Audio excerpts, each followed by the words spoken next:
আবার ওই যার সাথে করেছেন ওর সাথে আবার লিঙ্ক আপ করার চেষ্টা করেন।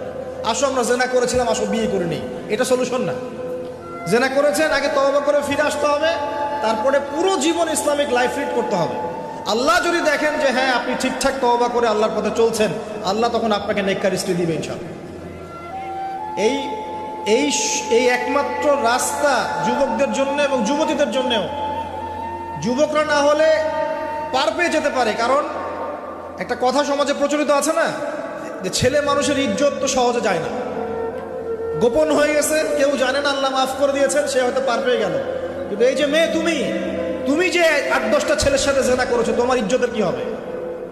তোমার যে সতীত্ব তুমি নষ্ট করেছো, তুমি তো বিয়ের পর কোনো ঘরে গেলে সে হাজবেন্ডও বুঝতে পারবে তুমি আর সতী সাদী নও। তখন তোমার কি হবে? আল্লাহর কাছে ক্ষমা চান, ইস্তেগফার করেন, পরে আবার ওই